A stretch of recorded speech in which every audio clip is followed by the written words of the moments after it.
Hello प्यारे दोस्तों, स्वागत है आपका इंटरव्यू क्लासेस में। बात करेंगे कक्षा 10 अर्धवार्षिक परीक्षा 2024-25 सामाजिक विज्ञान के पेपर के सॉल्यूशन के बारे में। आपके जो कल एग्जाम होने वाला है आपके 20 तारीख को 20 दिसंबर को, उसके लिए बहुत ही इंपॉर्टेंट पेपर है। ऐसे ही क्वेश्चन आपको एग्जाम में देखने को मिलेंगे, तो इसकी अच्छे से प्रैक्टिस कर लीजिएगा ताकि आपके जो क्वेश्चन इसमें से आएंगे वो गलत नहीं हो। ठीक है, फिर देखेंगे कि मैप को कैसे बढ़ना और किस प्रकार के मैप में कौन सी चीज़ें हमसे पूछी जाएगी। ठीक है, तो चलिए शुरू करते हैं। पहला क्वेश्चन हमसे पूछा गया है कि जूसेपे मैत्ज़िनी कौन था। तो जूसेपे मैत्ज़िनी कौन था? जूसेपे मैत्ज़िनी एक इटली का क्रांतिकारी था।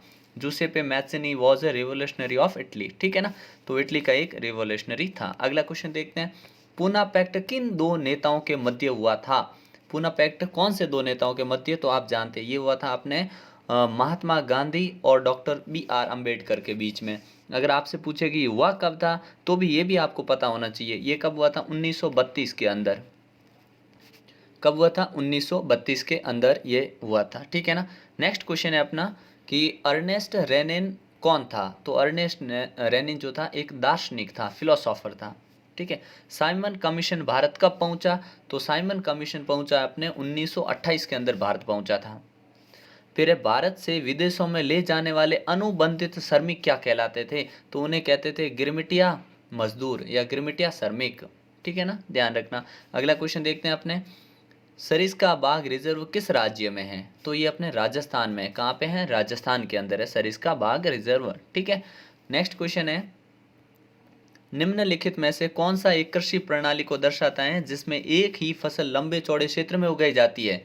तो किसमें ये होता है? अपने रोपण कृषि में। ठीक है। आपके बोर्ड के जो मॉडल पेपर है वो जारी कर दिए गए हैं और उनके सोल्यूशन है अपने इस चैनल पे अपलोड कर दिए, तो आप वो भी देख सकते हैं। और आपके लिए बोर्ड के लिए शानदार यहाँ पे आपको क्लासेस मिलेगी, उनसे बाहर आपके एग्जाम में कुछ भी नहीं आएगा। ठीक है ना। तो आपके जो क्वेश्चन बैंक जारी किए हैं उनके सोल्यूशन भी आपको इस चैनल पे मिलेंगे। तो क्वेश्चन बैंक, सोल्यूशन और आपके जो मॉडल पेपर वो सारे आपको यहाँ पे मिलेंगे और सभी सब्जेक्ट के मिलेंगे। ठीक है। इसके बाद जो आपके एग्जाम होने वाले, संस्कृत है, राजस्थान की शौर्य परंपरा, मैथ्स, उन सभी के पेपर्स भी आपको यहाँ पे मिल जाएंगे। ठीक है। क्या पूछा अपना अगला क्वेश्चन कि निम्न में से धात्विक खनिज का उदाहरण है? तो धात्विक खनिज कौन सा? अपना लौह अयस्क एक धात्विक खनिज है। ठीक है। निम्नलिखित में से कौन सा दो या दो से अधिक देशों के बीच के व्यापार को दर्शाता है? तो उसे हम कहते हैं अंतरराष्ट्रीय व्यापार। ठीक है ना, इंटरनेशनल। ठीक है। फिर है, निम्न में से किस समाज सुधारक ने जातिगत भेदभाव से मुक्त समाज की व्यवस्था की और उसके लिए कार्य भी किया? तो ये है अपने ज्योतिबा फूले। ठीक है ना, ए ऑप्शन करेक्ट कर देंगे। नेक्स्ट है, बेल्जियम निम्न में से किस महाद्वीप का देश है? तो बेल्जियम कौन से का है? यूरोप का है। कौन से का? अपने यूरोप का है। ठीक है ना, यूरोप में एक देश है बेल्जियम। ठीक है ना। नेक्स्ट क्वेश्चन देखते हैं अपने, शासन की किस व्यवस्था में सरकार दो या अधिक परतों वाली या स्तरों वाली होती है? तो किस व्यवस्था में? ये संघीय व्यवस्था में होता है। और भारत में क्या है? संघीय व्यवस्था, जहाँ से सरकार के कई स्तर हैं। ठीक है ना। नेक्स्ट है अपना क्वेश्चन कि निम्न में से राजनीतिक दल का कार्य है? तो चुनाव लड़ते हैं दल अलग अलग नीतियां और कार्यक्रमों को मतदाताओं के सामने रखते हैं, ये भी काम उनका है। एक ही दल सरकार बनाते हैं और चलाते हैं, ये भी बात है। बनाते हैं चलाते हैं, साथ में भी बना सकते हैं। ठीक है। तो इसमें उपरोक्त सभी कर देंगे हम, डी ऑप्शन करेक्ट हो जाएगा अपने। ठीक है। 14वां देखते हैं अपने, किस क्षेत्र की गतिविधियों को प्राकृतिक संसाधनों को, एक सेकेंड, किस क्षेत्र की गतिविधियां प्राकृतिक संसाधनों के प्रत्यक्ष उपयोग पर आधारित होती हैं? तो ये प्राथमिक सेक्टर। ठीक है ना, प्राथमिक क्षेत्र सही होगा अपना। 15वें में देखते हैं, 15वां क्वेश्चन है अपने कि ऋण के औपचारिक स्रोतों में शामिल नहीं है। तो देखिए, बैंक औपचारिक है, सहकारी समिति औपचारिक है, लेकिन नियोक्ता औपचारिक नहीं। किसी व्यक्ति से जो लोन लिया वो क्या? औपचारिक नहीं, वो अनौपचारिक ऋण के क्षेत्र में आता है। ठीक है ना। नेक्स्ट है, बहुराष्ट्रीय कंपनियों द्वारा किए गए निवेश को क्या कहते हैं? इनको हम कहते हैं विदेशी निवेश। विदेशी निवेश। ठीक है ना, ये ध्यान रखना। अगला है, बैंक और सरकारी समितियों से लिया गया ऋण क्या कहलाता है? तो बैंक और सरकारी समिति से जो ऋण लिया जाता है उसे हम कहते हैं औपचारिक ऋण। क्या कहते हैं? औपचारिक ऋण। ठीक है ना, ये ध्यान रखिएगा। ठीक है। अगला क्वेश्चन देखते हैं अपने, एग मार्क और वस्तुओं को प्रमाणित करने के लिए एग मार्क किन वस्तुओं पर लगता है? तो एग मार्क लगता है अपने जो वस्तुएं अपने कृषि उत्पाद होते हैं, कृषि उत्पादित वस्तुओं पे लगता है। ठीक है ना, कृषि लिख देंगे, कृषि उत्पादित वस्तुओं पे लगता है। भारत में प्रतिवर्ष डैश को राष्ट्रीय उपभोक्ता दिवस मनाया जाता है, तो किस तारीख को मनाते हैं? तो ये हम मनाते हैं 24 दिसंबर को, ठीक है ना, 24 दिसंबर, ठीक है ना। अगला देखते हैं अपने नेक्स्ट क्वेश्चन। नेक्स्ट क्वेश्चन है अपना, मित्र राष्ट्रों के नाम बताइए। तो आपने मित्र और दूरी, दो प्रकार के राष्ट्र थे युद्ध के समय, ठीक है ना। तो ये मित्र और दूरी दोनों याद रखने की एक शानदार ट्रिक है, क्या कि याद रखिएगा, फरेबी, फरेबी, फरेबी मित्र, फरेबी मित्र से जायज दूरी, ठीक है, फरेबी मित्र से जायज दूरी। तो मित्र लगा, मित्र के आगे कौन? फरेबी है, तो ये मित्र राष्ट्र थे। दूरी, दूरी यानी दूरी है, तो दूरी से आगे कौन है? जायज, तो ये धुरी राष्ट्र थे। तो देखिए, फ से अपना होगा फ्रांस, रे से हो गया रशिया, बी से हो गया ब्रिटेन, ब्रिटेन यानी इंग्लैंड, ठीक है ना। तो ये हो गया अपने मित्र राष्ट्र। आपसे मित्र राष्ट्र के नाम पूछे, आप लिख दोगे फ्रांस, क्या होगा अपने? फ्रांस, ठीक है ना, एक फ्रांस हो जाएगा, ठीक है। और रे से हो जाएगा अपने रूस, और बी से ब्रिटेन, ब्रिटेन यानी इंग्लैंड, ठीक है। और दूसरा था जायज दूरी, जा ई, हालांकि होता तो जा यज है, लेकिन आपको जा ई च करना, ठीक है ना। अब जा से अपने जापान, ये दूरी राष्ट्र है, ठीक है ना। ई से हो जाएगा इटली, और ज से होगा अपने जर्मनी, ठीक है ना, ये ध्यान रखना। अगला क्वेश्चन देखते हैं अपने, भारत में सबसे पहले महात्मा गांधी ने जो सत्याग्रह किया था किस स्थान पर आरोपित किया, यानी कहाँ से शुरू किया था? तो ये कहाँ से किया था? तो बिहार के चंपारण से, बिहार के चंपारण से, ठीक है। अगला है, कौन सी बीमारी अमेरिका में स्पेनिश सैनिकों द्वारा फैलाई गई थी? इसको स्पेनिश फ्लू भी कह सकते हैं, नहीं तो ये बीमारी थी चेचक, ठीक है ना। कौन सी थी? चेचक या स्पेनिश फ्लू, ठीक है ना। अगला है, भारत में वनों को कितने भागों में बांटा गया है? तो भारत में वनों को 3 भागों में बांटा है मुख्य रूप से। एक होते हैं अपने आरक्षित, एक होते हैं रक्षित, एक होते हैं अवर्गीकृत, अवर्गीकृत, ठीक है ना। ये इन भागों में बांटा गया था, ठीक है। अगला देखते हैं अपने,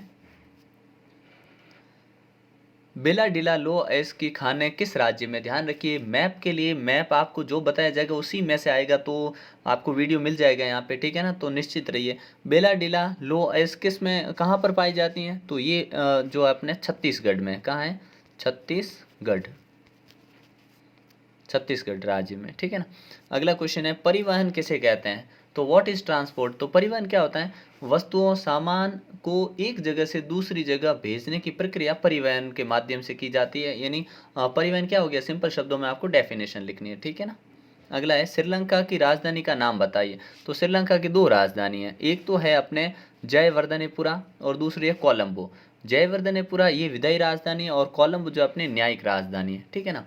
ग्राम पंचायत के अध्यक्ष को किस नाम से जानते हैं? तो सरपंच के नाम से जानते हैं, पता है सबको, ठीक है। अच्छा, श्रीलंका में ये भी ध्यान रखना कि श्रीलंका आज़ाद हुआ था अपने भारत से 1 साल बाद 1948 में, ठीक है। और इसकी एक भाषा है, उसका भी नाम ध्यान रखना, क्या है? अपने सिंहली, क्या है अपने? सिंहली, ठीक है ना, ये भाषा का नाम ध्यान रखना।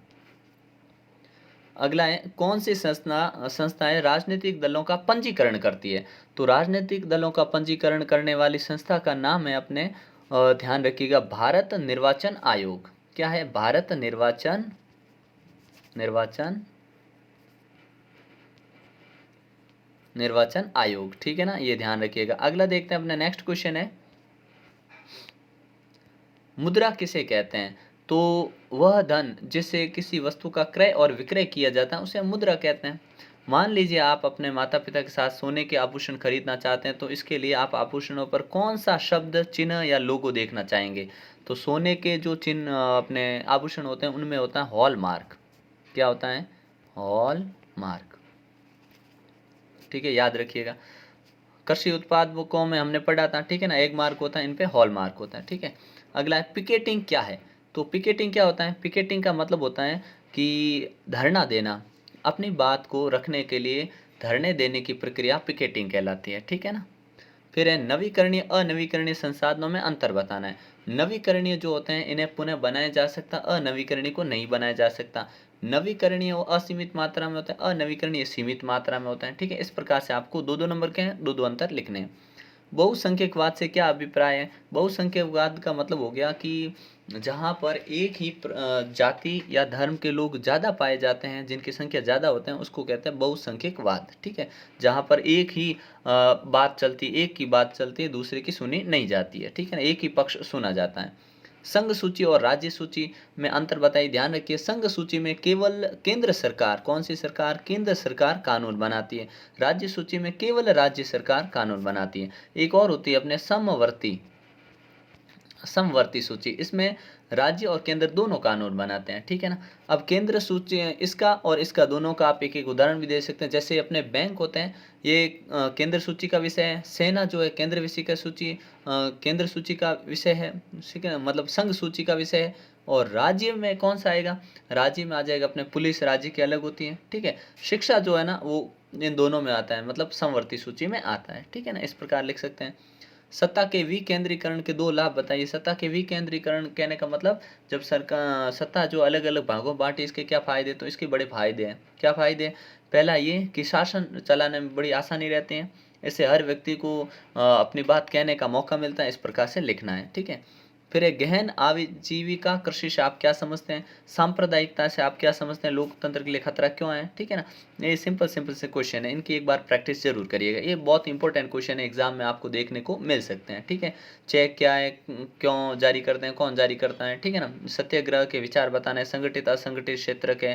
ठीक है, तो इनको अच्छे से तैयार करना। और लास्ट में आपको ये जो दे रखा है अपने नरूरा, तारापुर, कड्डकम्पम और रावतबाटा, केगा और काकरापार, ये जो मैप में जो चीज़ें हैं, ये सारी आपको भरनी आनी चाहिए। तो इनके लिए आपको मैप में जो भी अपने आने वाला है वो आपको यहाँ पे अभी मिल जाएगा। ठीक है ना, वीडियो के डिस्क्रिप्शन में आपको प्लेलिस्ट मिलेगी, उसमें आपको सारे वीडियोज़ मिलेंगे और आपके एग्ज़ाम में यही चीज़ें आपको देखने को मिलेगी।